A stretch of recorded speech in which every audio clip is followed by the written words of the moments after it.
हूँ अनिकेत अग्रवाल एंड हम weekly current affairs कर रहे हैं। हमने पॉलिटी और आईआर ऑलरेडी कंप्लीट कर दिया है। तो अब हम करने वाले हैं इकोनॉमी के इस वीक के करंट अफेयर्स। तो GS 3 के अंदर आपका ये पोर्शन आता है और बहुत ज़्यादा इम्पोर्टेंट है आपके मेंस और एसए की पर्सपेक्टिव से भी। तो कौन से हमने टॉपिक्स करने हैं देख लेते हैं। तो हम करने वाले हैं इन्फ्लेशन। इन्फ्लेशन के ऊपर हम ऑलरेडी एक आर्टिकल कर चुके हैं डीएनए और पीआईबी के अंदर भी, लेकिन हमें वो दोबारा से करेंगे। इसके अंदर कुछ और नई चीज़ें हमें देखने को मिलेंगी। उसके बाद हम करेंगे scope of counter trade for India. Counter trade बहुत इंपॉर्टेंट टर्म है, इसका मीनिंग समझेंगे और ये मीन्स और एसेस के अंदर भी आपको बहुत ज़्यादा हेल्प करने वाला है। उसके बाद थर्ड टॉपिक हमने देखना है द 7% एनुअल ग्रोथ, यानी कि जो हमारा टारगेट होता है 7% एनुअल ग्रोथ का, क्या हम उसे अचीव कर पाए हैं नहीं कर पाए, फर्स्ट क्वार्टर की ग्रोथ कैसी थी और इन्फ्लेशन के साथ ये कैसे लिंक होता है, ये सब जानने की कोशिश करेंगे। एंड लास्टली गोर्बाचोव, जो मिखाइल गोर्बाचोव थे, जो कि प्रेसिडेंट भी थे यूएसएसआर के, उनकी रिसेंटली डेथ हुई है। उनकी इकोनॉमी थ्योरी के बारे में पढ़ना चाहेंगे एंड साथ ही साथ देखेंगे कि गांधीयन इकोनॉमिक्स क्या चीज़ है। तो ये अगेन आपका जो इंटरव्यू है, मेंस है, एसेज है, वहाँ पे आप ये सारी जगह आपको काम आ सकता है। So let's start. तो सबसे पहले अगर हम बात करते हैं इन्फ्लेशन की, तो इन्फ्लेशन के रिगार्डिंग हम ऑलरेडी देख चुके हैं कि इन्फ्लेशन का डाटा पहले से काफ़ी कम हुआ है। अगर हम पहले की बात करें तो अप्रैल 2022 के अंदर 7.8% तक इन्फ्लेशन था और ऑयल के अंदर, कंज्यूमर के अंदर और फूड आइटम्स के अंदर ये काफ़ी ज़्यादा था। अब इन्फ्लेशन इतना ज़्यादा था और कंसिस्टेंटली बढ़ रहा था, जिसके कारण रूरल एरियाज़ के अंदर और ज़्यादा जो दिक्कतें थी वो देखने को मिल रही थी, क्योंकि रूरल एरियाज़ के अंदर इनकम सोर्सेज नहीं होते हैं और इनकम जो है उस प्रोपोर्शन में नहीं बढ़ती है जिस प्रोपोर्शन में आपकी इन्फ्लेशन बढ़ती है। तो अगर आप गवर्नमेंट ऑफिसर हैं तब तो आपको डीएनएस अलाउंस मिल जाएगा, जितनी महंगाई बढ़ी उतनी आपकी तनख्वाह बढ़ जाएगी। प्राइवेट सेक्टर के अंदर और जो प्रोफेशनल्स हैं उनको बहुत ही मुश्किल होता है। कई प्रोफेशनल्स ऐसे भी हो सकते हैं जो आज भी 10 लाख कमा रहे हैं साल का, और शायद 5 साल पहले भी 10 लाख कमा रहे थे। तो विद रिस्पेक्ट टू इन्फ्लेशन वो कुछ और नहीं कमा पाए हैं, उनकी परचेजिंग पावर कम हो गई। तो परचेजिंग पावर को ओवरऑल इन्फ्लेशन जो है वो अफेक्ट करता है। उसके बाद जो आपका अनइवन मानसून हो रहा है उससे और ज़्यादा दिक्कतें बढ़ जाती हैं। हमने अनइवन मानसून के कारण देखा कि पाकिस्तान में क्या हाल हुआ है फ्लडिंग से। तो सिमिलरली इंडिया के अंदर भी जो अनइवन मानसून आता है उससे आपकी जो एग्रीकल्चर प्रोड्यूस है वो अफेक्ट होती है। इन टर्म फार्मर्स की इनकम कम होती है और जो प्रोड्यूस अगर लिमिटेड होती है तो उससे आपकी शॉर्टेज क्रिएट होती है, जिसके शॉर्टेज के कारण से अगेन प्राइसेस बढ़ जाते हैं फूड ग्रेन्स के, और उन बढ़े हुए प्राइसेस के कारण सारी चीज़ों के प्राइसेस बढ़ जाते हैं, क्योंकि हर चीज़ कहीं ना कहीं एग्रीकल्चर से ही बन के आती है। हर फिनिश गुड एग्रीकल्चर से बन के आता है, राइट। सो ये सब हमें देखने को मिलता है। तो आपकी इन्फ्लेशन जो कंसिस्टेंटली बढ़ रही है, इनकम कंसिस्टेंटली नहीं बढ़ रही है। अब अगर हम बात करते हैं क्या इन्फ्लेशन आज भी थ्रेट है इंडिया को, तो बिल्कुल सही बात है। इन्फ्लेशन एक अपवर्ड ट्रेंड में है। ये आप एक एग्जांपल देख सकते हो अपवर्ड ट्रेंड का। हमारा टारगेट होता है कि इन्फ्लेशन को 4% तक रखें, लेकिन हमने पहले भी डीएनए में आर्टिकल पढ़ा था 4% पे ये नहीं टिक रहा है। And due to some reason और दी अदर ये इन्फ्लेशन 6% 7% पे जा रहा है। तो कंज्यूमर प्राइस इन्फ्लेशन का जो एवरेज है इंडिया में, इट इज़ अराउंड 7%। और जो फ्यूल प्राइसेस बढ़ जाते हैं, ऑयल प्राइसेस की ग्लोबल डाउन होने से थोड़ा रिलीफ ज़रूर मिलता है, लेकिन अगर फ्यूल प्राइसेस बढ़ जाते हैं तो फूड प्राइसेस भी बढ़ जाते हैं। एंड जो आपका इन्फ्लेशन है ओवरऑल वो 10% को भी क्रॉस कर देता है।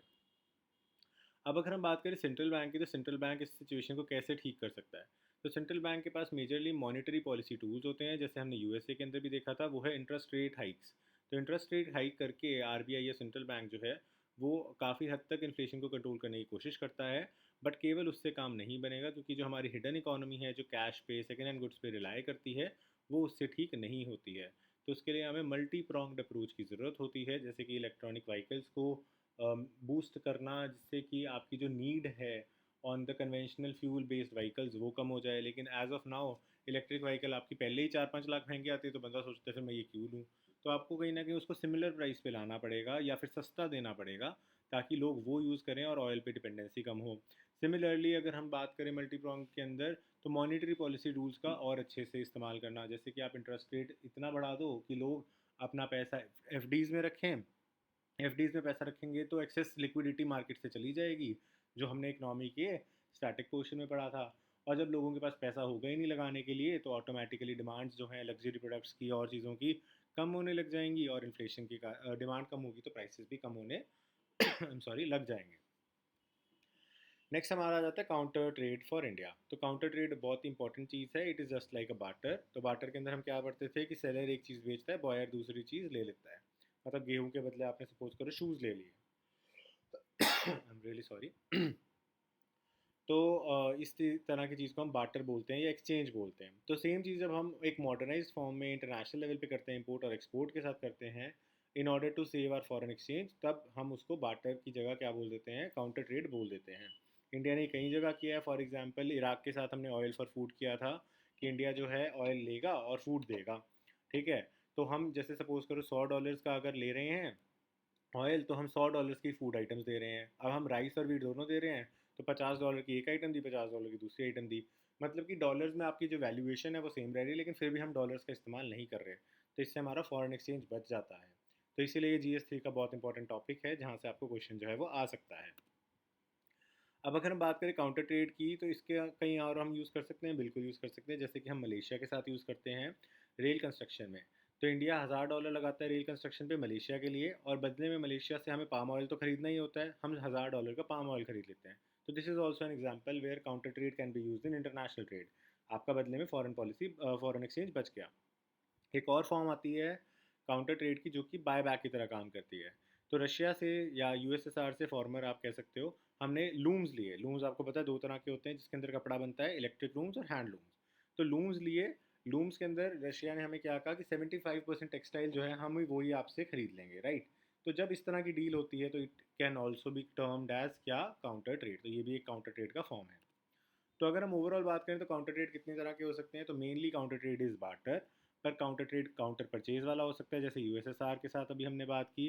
बायबैक वाला हो सकता है। सिमिलरली जो ये काउंटर परचेज और बायबैक में कोई खास फर्क नहीं है, सिर्फ ये है कि बायबैक के अंदर आप कुछ पेमेंट जो है वो डॉलर्स में भी करते हो, यानी कि सपोज करो $100 की वैल्यू थी, तो $90 का प्रोडक्ट हो गया, $10 कैश हो गया, इस तरीके से। इसके अलावा अगर हम देखें तो स्वैप ट्रेडिंग हो सकता है, जैसे कोका कोला की जगह पेप्सी जो है वो आपकी तरफ से ट्रेड कर ले।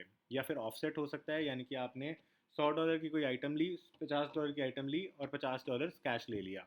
मतलब कि आप टोटल वैल्यू तो आपकी बराबर रह रही है, लेकिन आप कुछ पोर्शन गुड्स की जगह कैश में ले रहे हो। अब प्रोज और कॉन्स को अगर हम देखें तो प्रोज के अंदर आपके एक्सपोर्ट्स हैं, आपका फॉरेन एक्सचेंज जो है वो बढ़ जाता है। उसके कम नहीं होता तो बढ़ी जाता है, एक किस्म से सेविंग्स है। उसके बाद डेवलपिंग और अंडर डेवलप कंट्रीज़ के लिए बहुत इंपॉर्टेंट चीज़ हो जाती है, क्योंकि उनके फॉरेन एक्सचेंज डिप्लीट नहीं करने पड़ते हैं, अच्छे रिलेशंस बन जाते हैं और आपकी लोकल करेंसी के अंदर भी ट्रेड्स हो सकते हैं। कॉन्स की अगर हम बात करें तो हर एक बंदा हार्ड कैश को प्रेफर करता है। अगर आप किसी दुकान पे जाके एक्सचेंज या बार्टर करने की कोशिश करें तो वो नहीं मानेगा, everyone wants hard cash. Number 2, negotiations मुश्किल हो जाती हैं, क्योंकि वैल्यूएशन कोई एग्जैक्ट नहीं है। अगर मेरे पास कोई कपड़ा है, मैं उसको 10,000 पे वैल्यू कर रहा हूँ, तो सामने वाला शायद उसको ना करे। तो इस तरह की सिचुएशन में बार्टर करना मुश्किल हो जाता है। सेकेंडली इसके अंदर कॉस्ट्स बढ़ जाती हैं, क्योंकि आपको ऑन द स्पॉट ट्रेड करना होता है। तो दोनों के दोनों लोग जो हैं वो अपने प्रोडक्ट्स को लेके आते हैं, तो आपकी कॉस्ट्स बढ़ जाती हैं। लेकिन अगर आप कैश के अंदर डील करते हो, डॉलर्स के अंदर डील करते हो, तो उसमें आपके पास फ्लेक्सिबिलिटी होती है, जब आपने लेना है तब लो, जितना लेना है उतना लो। नंबर 4, क्वालिटी लॉस हो जाता है यहाँ पे। क्वालिटी लॉस इसलिए होता है क्योंकि बंदे को पता है कि यार मेरा तो 1 किलो गेहूँ जाना है, तो जैसा मर्जी दे दो, मिक्स कर दो बीच में।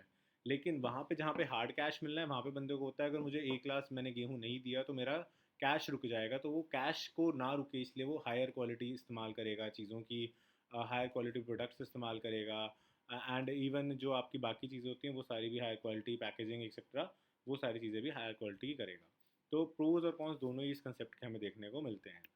तो अल्टीमेटली अगर वे फॉरवर्ड की बात करें तो हमें ये करना चाहिए कि नहीं करना चाहिए, तो बिल्कुल हमें करना चाहिए, लेकिन इसके ऊपर एक गवर्नमेंट कंक्रीट पॉलिसी बनाए, तब हमें इसे करना चाहिए, जिसके कारण फिर हम डिप्लोमेटिक डिस्कशंस भी कर सकें। और उसके बाद जो कॉमोडिटी स्पेसिफिक आइटम है, जैसे कि पाम ऑयल जो हमें लेनी ही लेनी है, उसके अंदर हम ज़्यादा इसको डील कर सकते हैं। या फिर जहाँ पे हमारे G2G कॉन्ट्रैक्ट्स हो सकते हैं, फॉर एग्जांपल मलेशिया से हम G2G कॉन्ट्रैक्ट कर सकते हैं हमारी एक्ट ईस्ट पॉलिसी के तहत। तो वहाँ पे ये चीज़ें ज़्यादा हमें कामयाब देखने को मिलेंगी। नेक्स्ट न्यूज़ आ जाती है हमारी 7% ग्रोथ की।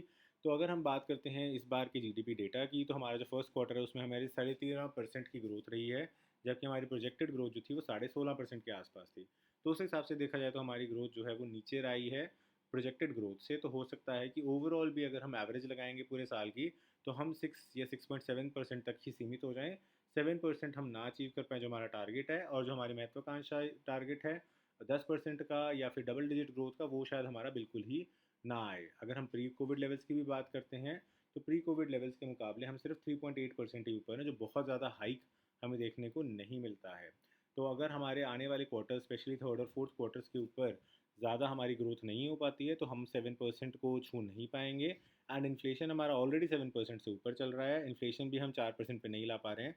तो ओवरऑल हमें बहुत ज़्यादा गैप देखने को मिलेगा। मिडिल क्लास आदमी बहुत ज़्यादा हारा हुआ महसूस करेगा क्योंकि उसके बैंक में पड़े पैसे की भी वैल्यू और कम हो जाएगी। जीडीपी जो है आपकी कम है उस हिसाब से, और इन्फ्लेशन आपकी ज़्यादा है उस हिसाब से। So this is the main concept of this article. Next आता है हमारा मखाइल गॉर्बेचोव। तो मखाइल गॉर्बेचोव, जैसा मैंने आपको बताया था, ये लास्ट प्रेसिडेंट थे यूएसएसआर के, एंड रिसेंटली इनकी डेथ हुई है। ये बहुत ही लिबरल काइंड ऑफ प्रेसिडेंट थे और इन्होंने वेस्टर्न कंट्रीज़ और ईस्टर्न कंट्रीज़ दोनों के साथ ही अच्छे रिलेशंस बनाने की बात की थी। इनकी पॉलिसीज़ दो चीज़ों पे फोकस करती थी, ओपननेस और रीस्ट्रक्चरिंग। ओपननेस को ग्लास नॉस्ट बोला जाता है और रीस्ट्रक्चरिंग को रशियन में पेरेस्ट्रोकिया बोला जाता है। तो ये कहते थे कि जो भी आपकी इकोनॉमी है उसको हमें ओपननेस के हिसाब से भी रखना है, रिस्ट्रक्चरिंग के हिसाब से भी रखना है, एंड इवन जो ईस्टर्न यूरोपियन देश हैं जहाँ पे आप कह सकते हो थोड़ी कम डेवलपमेंट है, उनको और ज़्यादा आगे लेकर चलना है। तो कहीं ना कहीं ये डेमोक्रेटाइजेशन और डिसेंट्रलाइजेशन ऑफ पावर की भी बात करते थे। इनको नोबेल प्राइज़ से भी सम्मानित जो है वो किया हुआ था, राइट। फ्री मार्केट मैकेनिज्म की भी ये बात करते थे। अगर हम गांधीयन इकोनॉमी से इनको कंपेयर करें तो गांधीयन इकोनॉमी जो है वो कोऑपरेटिव गवर्नेंस की बात करती है, जो कि हम डीपीएसपीज में भी देखते हैं। और कोऑपरेटिव सोसाइटीज़ को हमने कॉन्स्टिट्यूशनल स्टेटस भी दिया है क्योंकि हमने कॉन्स्टिट्यूशन के अंदर अमेंडमेंट लाए थे, 97th अमेंडमेंट एक्ट, जिसमें कॉपरेटिव्स को हमने इंक्लूड किया था। तो ह्यूमैनिटी शेयर्ड कॉमन्स मतलब अगेन कम्युनिटी के रिसोर्सेज, शेयर्ड रिसोर्सेज। तो जो महात्मा गांधी थे वो बहुत ही ज़्यादा एथिकल पर्सन थे, तो इनका जो मेन काम था वो कहते थे कि आप कोई भी काम ह्यूमन राइट्स को देखते हुए कम्युनिटी मैनेजमेंट, इक्विटी और एथिक्स के हिसाब से चलो। लेकिन प्रेजेंट सिचुएशन के अंदर कैपिटलिज्म इतना ज़्यादा है कि लैक ऑफ एथिक्स है, और लैक ऑफ एथिक्स के अंदर ही एक बहुत ही बड़ा गैप बन जाता है हैव्स एंड हैव नॉट्स में। और उस गैप को ब्रिज करने के लिए फिर कैपिटलिज्म आपको और ज़्यादा काम करने के ऊपर करता है। तो फेयर शेयरिंग ऑफ पावर या फेयर शेयरिंग ऑफ जो रिसोर्सेज हैं वो नहीं हो पाता। तो पूर्ण स्वराज जो गांधी जी कहते थे वो तभी मिल सकता है जब सबके लिए काम होगा, सबका विकास होगा, कॉमन्स का विकास होगा, कॉमन्स प्रॉपर्टी होगी।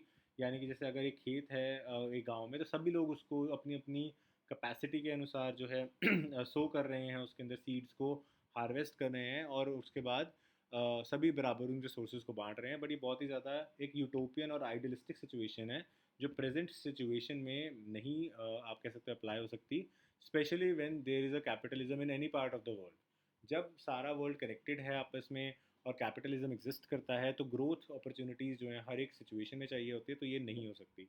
जब एक ऐसा टाइम था जब एक डार्क एजेस थी, जब डिस्कवरीज शुरू नहीं हुई थी और सारे वर्ल्ड की जो कंट्रीज़ हैं वो कहीं ना कहीं अलग थलग होती थी, तो उस टाइम पे आप कह सकते हैं कि ये चीज़ पॉसिबल थी कि कुछ हद तक आप जो हैं इस तरीके से आगे बढ़ें, सबको साथ लेकर के। बहुत छोटी छोटी अगर कंट्रीज़ हों, बहुत छोटे छोटे इकोनॉमीज़ हों, लेकिन वहाँ पे भी फिर इकोनॉमिक ग्रोथ जो थी वो सफ़र करती थी। तो कैपिटलिज्म इसी बात का फ़ायदा उठाता है, एंड इसीलिए कैपिटलिज्म की थ्योरी गांधीयन इकोनॉमी से टोटली डिफरेंट है। तो अगेन हमें अगर वे फॉरवर्ड की बात करें तो हमें गांधीयन प्रिंसिपल्स को लेते हुए कैपिटलिज्म में रहना है, राइट। तभी हम कहते हैं कि हम मिक्स्ड इकोनॉमी है, तभी हमने डीपीएसपीज़ के अंदर भी इन सब चीज़ों को लिया है। और हम कोशिश करते हैं अंत्योदय योजना हो या कोई भी और योजना हो जिससे कि जो लास्ट माइल पे भी पर्सन है उसका भी उद्धार हो सके। So with this we have completed this topic. I hope आपको वीडियो अच्छी लगी होगी। वीडियो अच्छी लगी तो लाइक, सब्सक्राइब एंड शेयर ज़रूर करिएगा। एंड यूपीएससी की अगर आप एक बार जीवन में अच्छे से प्रिपरेशन करना चाहते हैं तो अपन अकेडमी का प्लस आइकॉनिक या लाइट कोर्स ले सकते हैं। आइकॉनिक कोर्स मैं आपको रिकमेंड करूँगा क्योंकि इसके अंदर आपको लाइव 1-on-1 मेंटरशिप भी मिल जाएगी। लेकिन अगर आप ऑलरेडी तैयारी कर चुके हैं और आप सिर्फ टेस्ट सीरीज एक्सेट्रा के लिए जाना चाहते हैं तो आप लाइट कोर्स को भी ले सकते हैं। जो भी कोर्स आप लेते हैं उसके अंदर अगर आप मेरा कोड यूज़ करते हैं ANI7 तो आपको 10% एक्स्ट्रा डिस्काउंट मिल जाएगा। एंड आपका जो स्क्रीनशॉट होगा वो आप मुझे टेलीग्राम पे भेज सकते हैं जिससे कि आपको कोई भी अनअकैडमी से रिलेटेड डाउट होगा या आपको किसी भी तरह के किसी टॉपिक में हेल्प चाहिएगी या गाइडेंस चाहिएगी तो आप मुझसे कॉन्टैक्ट करके मैं आपकी वो हेल्प कर पाऊँगा। So this was it for this video. Thanks for watching this video. Have a nice day.